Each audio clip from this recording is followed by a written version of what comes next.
Guys कैसे हैं आप सब। उम्मीद है सब ठीक होंगे, मैं भी ठीक हूँ गाइस। ये देखिए आज बहुत तेज़ हवा चल रही है। हम वीडियो बनाने बाहर आए थे, सोचा एक ब्लॉग बना लें। और ये देखिए ये हमारे आलू के गड्ढे हैं जो इन्हें साफ करके रखा जा रहा है। उठ गया लड्डू। ये देखिए ये आलू का बीज रखा है, ये कोल्ड स्टोर में जमा होने जाएगा। बहुत तेज चल रही है। लड्डू हमारा भी सो रहा है, उसे उठाया नहीं है, हवा तेज चल रही है। उसे हवा लगते ही जुकाम हो जाता है, तो इसलिए उसे सुला दिया है। उठ गया था एक बार, लेकिन नाश्ता करके उसे फिर दोबारा सुला दिया।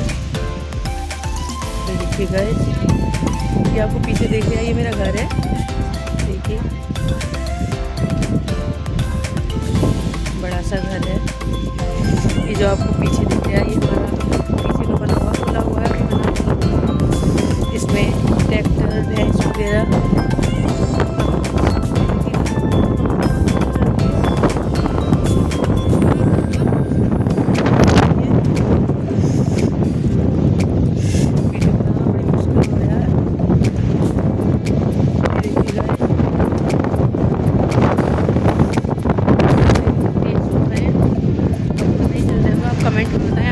तेज चल रही है नहीं। हमारे यहाँ हवा चल रही है, लेकिन लग रहा है जैसे कहीं बारिश भी हो गई हो तेज़, क्योंकि हवा के साथ साथ ठंड भी बहुत ज़्यादा बढ़ रही है। मतलब फरवरी में दोबारा से फिर से ठंडा कम होने की वजह बढ़ गई। ये देखिए सारे गेहूँ की फसल इस हवा ने गिरा दी। हमारे खेतों के गेहूं तो सारे ही गिर गए, तो पानी लगा दिया पापा ने। पता नहीं हवा चलेगी इतना तेज, इसलिए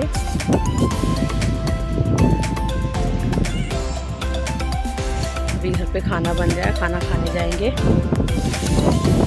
घर पे आज काशी फल की सब्जी और चावल रोटियां बनी है।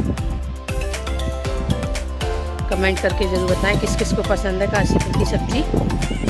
मुझे तो बिल्कुल पसंद नहीं है, फिर भी खाना पड़ता है। तो कभी ऐसा होता है ना, कोई चॉइस नहीं होती ना अपने पास कि अलग कुछ बना के खा लो, इसलिए तो आज थोड़ा सा काशी फल खाना पड़ेगा। लेकिन चावल के साथ थोड़ा पसंद है। आप सब बताइए आपको काशी फल पसंद है या नहीं। ये देखिए गेहूँ कैसे लहरा रहे हैं। ये देखिए गेहूँ के साथ साथ देखिए मैं आपको पीछे आपको अपने गांव की एक अम्बेडकर मूर्ति दिखाती। देखिए ये अम्बेडकर मूर्ति है, हमारे घर के पीछे है। ये देखिए दिख रही है आपको सामने। और जो हमारे गांव का स्कूल है, सरकारी स्कूल, वो देखिए तोड़ के दोबारा बन रहा है। ये देखिए आपको सामने दिख ही रहा होगा। ये हमारे घर के पास में ही है। फिलहाल ब्लॉग बनाने के लिए हम बाहर नहीं जा पा रहे हैं, तो अभी घर पे ही ब्लॉग बना के डाल रही हूँ मैं। लेकिन आपको बाद में अच्छे ब्लॉग मिलते रहेंगे। ऐसा मत सोचिए कि आपको ब्लॉग अच्छे नहीं मिलेंगे, अच्छे मिलेंगे। लेकिन ऐसा है ना कि अभी हम गांव में आए हुए हैं, तो गांव के ब्लॉग आएंगे। लेकिन होली के बाद मैं जब चली जाऊँगी अपने ससुराल, तब आपको वहाँ के ब्लॉग मिलेंगे। बड़े बड़े ब्लॉग डालूँगी।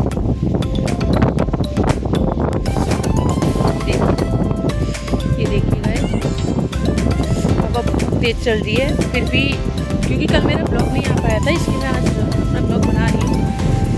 मजबूरी है, बनाना तो पड़ता ही है। ये हवा कुछ ज़्यादा ही तेज है। परसों तो बारिश भी हुई थी। देखिए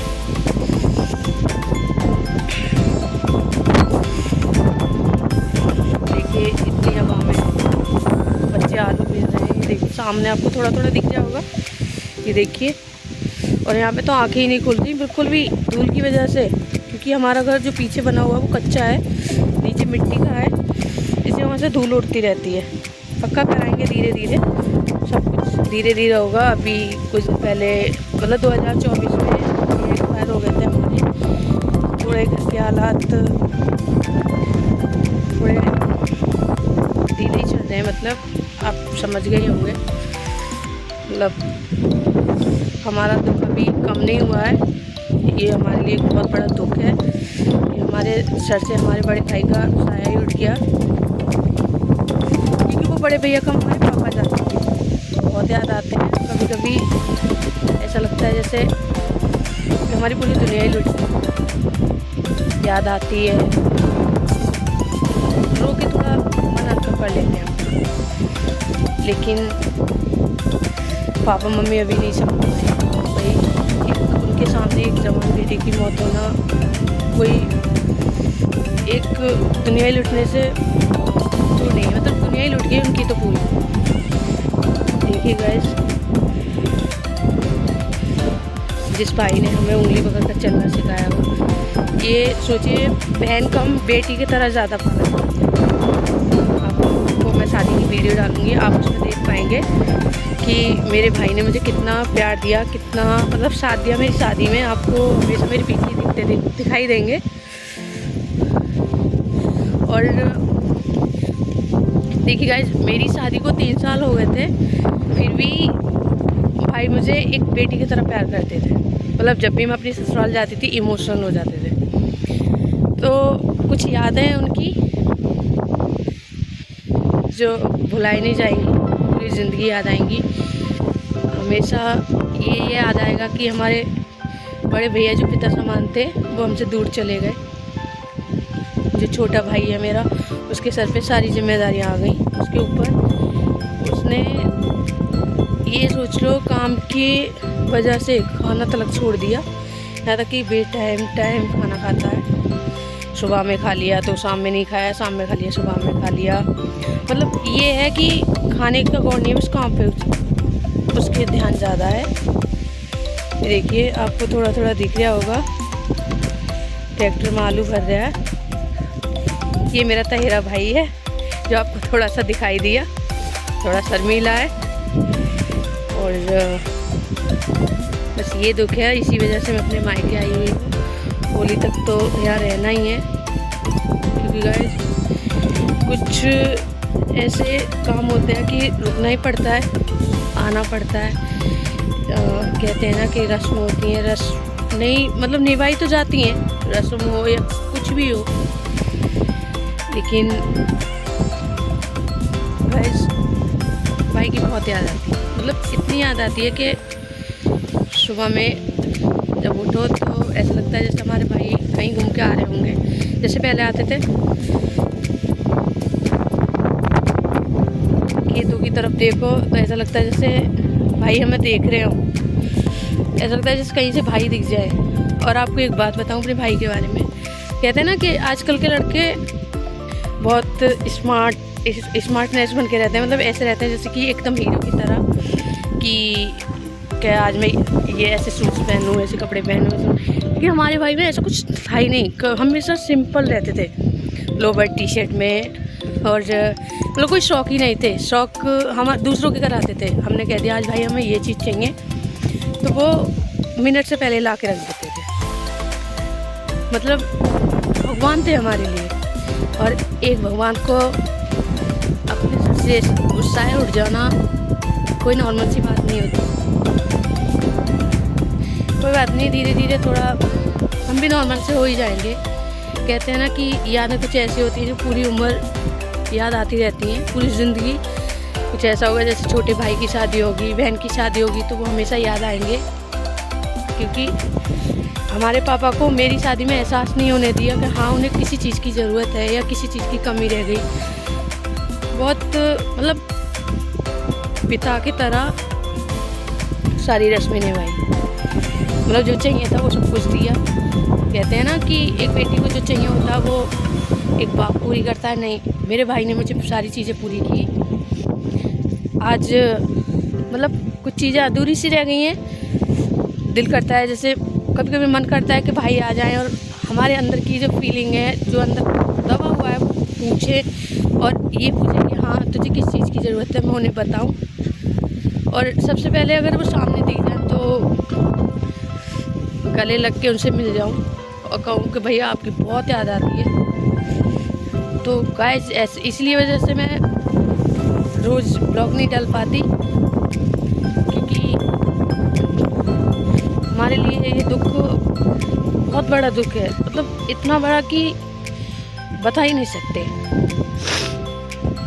भैया थे तो दुनिया थी, ऐसे लगती थी दुनिया में रंग भरी दुनिया है मेरे लिए, और अब सब कुछ अधूरा सा लगता है।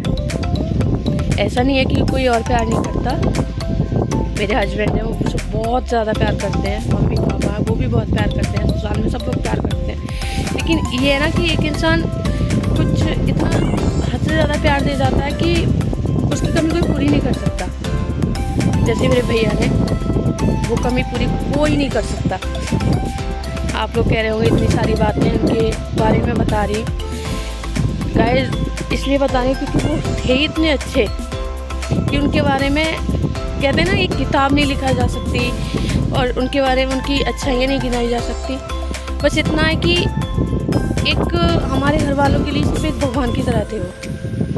सबकी ज़रूरतें पूरी, पापा को किस चीज़ की ज़रूरत है, भाई को किस चीज़ की ज़रूरत है, मम्मी को किस चीज़ की ज़रूरत है, उनके बच्चों को किस चीज़ की ज़रूरत है, मतलब उनके कहने से पहले समझ आते थे। लेकिन कभी उन्होंने अपनी परेशानी नहीं बताई हमें। अगर शायद हमें उन्होंने अपनी परेशानी बताई होती तो शायद हम जल्दी उस बीमारी पर गौर कर सकते थे। लेकिन कहते हैं ना कि हम बहुत लेट हो गए, बीमारी आई तो ऐसी बीमारी आई उभर के कि उसका इलाज ढूंढना नामुमकिन था, मतलब इलाज ही नहीं था इस बीमारी का। डॉक्टर ने पूरी कोशिश की, हमने जी जान लगा के कोशिश कर ली। मेरे हस्बैंड, मेरे भैया, मतलब ये सोच लो उनके साथ 3-4 महीने रहते इसलिए कि वो ठीक हो जाए। ऑपरेशन भी हुआ, मतलब सब कुछ करा लिया हमने। एक उम्मीद होती है ना, उस उम्मीद हमारी टूटी नहीं थी जब तक वो हमसे दूर नहीं चले गए। उम्मीद पूरी थी कि हाँ भैया ठीक हो जाएंगे। लेकिन एक चीज़ और थी कि हम आखिरी वक्त में उनसे मिल नहीं पाए, फिर हमें ले चले गए। गाइस ये वीडियो में यही अंत करती हूँ, यही बंद करती हूँ। आप मेरे चैनल को ज़्यादा से ज़्यादा प्यार देना, सब्सक्राइब कर लेना और शेयर करते रहना, कमेंट करना।